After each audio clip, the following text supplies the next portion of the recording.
Bottom of the hour, time for the top of the news. You'll hear a lot today about the country coalescing around President-elect Donald Trump.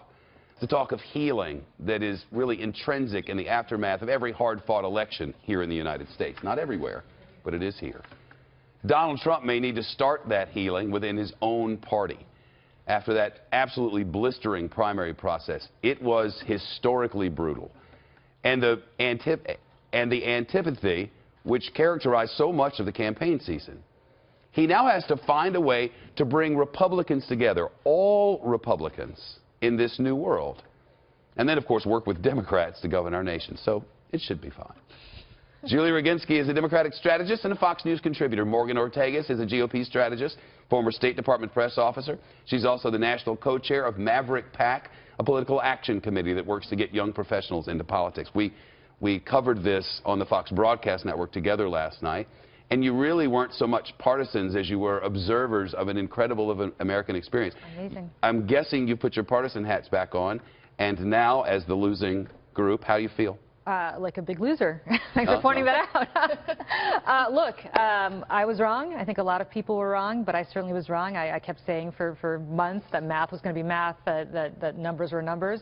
I was wrong. Because that had always been right. Because that had always been right, and it turns out that sometimes there's a first for everything, and we had a first for everything. And congratulations to Donald Trump. Look, I'm of the belief, and I know some of my fellow partisans don't agree, but I'm of the belief, as you introduced the segment, that he is our president. We have one president at a time. We should unite behind him, hope he succeeds. I intend to work to support him where I agree with him, and I intend to be the loyal opposition when I don't agree with him. And I think that should be the case for everybody. I don't think we need a reflexive, let's oppose everything Donald Trump does from the Democratic Party. Doesn't work. Doesn't work. So I think they need to work with him where they can and disagree with him where they can't. And give people a choice again in 2 to 4 years. And make their true voices known, whatever they are. Yeah, well, that's the question. What is the true voice of the Democratic Party today? Nobody knows. There is no united voice today. That's right. Your party is in tatters. No question. My party's in tatters. The Republican Party is slightly behind us in being in tatters, only because I think there's a wing of their party that needs to come to terms with the fact that a lot of their task is a little easier than yours. And I ask because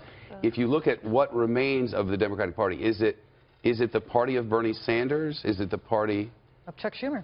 Of Chuck Schumer? Is it the party of a particular candidate who never really endorsed but then hugged her name Elizabeth Warren? Is it? Could be. I mean, look. Or is there a moderate something left? I don't know. Look, back in 2004, out of the ashes of John Kerry's candidacy arose Barack Obama, who was a state senator. I remember at the 2004 convention giving an incredible speech. Of whom no one had ever heard. Who nobody knew. So who knows? Could be Cory Booker, could be somebody like that in 4 years, could be somebody we don't know. Some state senator in Oklahoma, for all we know. That's the Democratic side. Yep. Morgan, how are you today?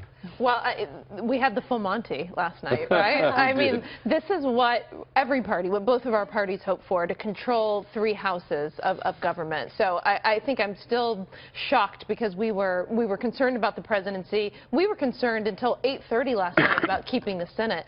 So I think that we're all still trying to process the historic gift that the American people have given to us.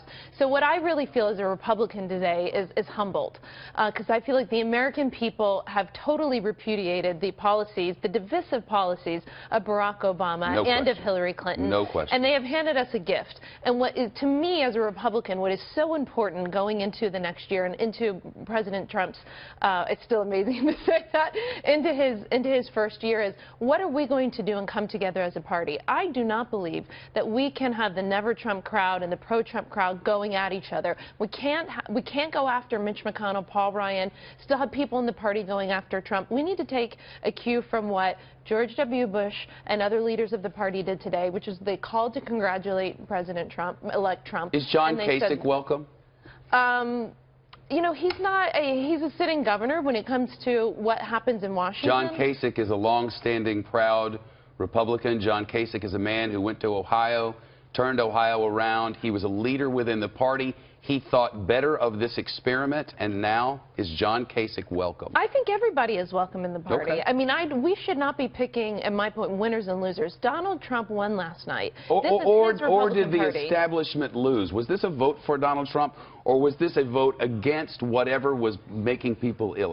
You know, I'm going to argue both. as much as I can to our party that this was a vote for our party, and that we need to coalesce around this historic opportunity that we have. Here, when we look at what's at stake, we have to replace Scalia. Thank God we have the opportunity to replace him now with someone like-minded. Though you do not have the 60 majority that will allow it to go through smoothly. I mean, 2 more years look good for us. Go ahead. Yes. We've got Obamacare, which Mitch McConnell said he's already going to have to deal with. I don't know if there's a person in the country that's satisfied with Obamacare and the rising premiums. On the foreign policy side, which is most important to me, we have the Iran deal, which stinks to high heaven, and that's going to have to be dealt with. I've already talked to people in the Congress this morning that said that they're talking about the snapback sanctions, reapplying some of the sanctions that expired on Iran. It's time to put without the rest of the world.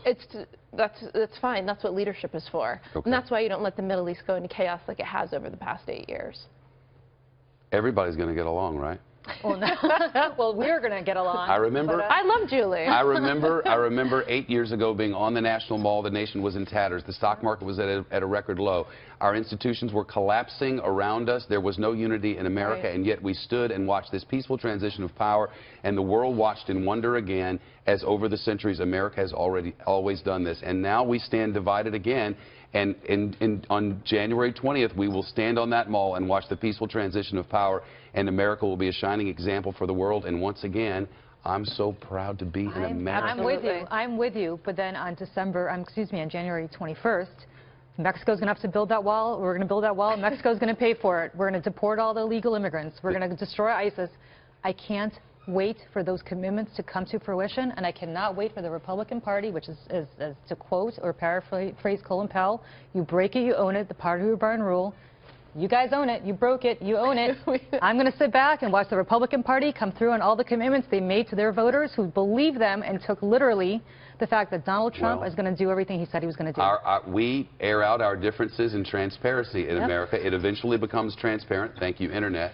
And now we will do it again, as we always have, and I'm excited to document it. We all are. Yep. It's great to see you both. Thank you for staying up late with us. Absolutely. Anytime. Thanks.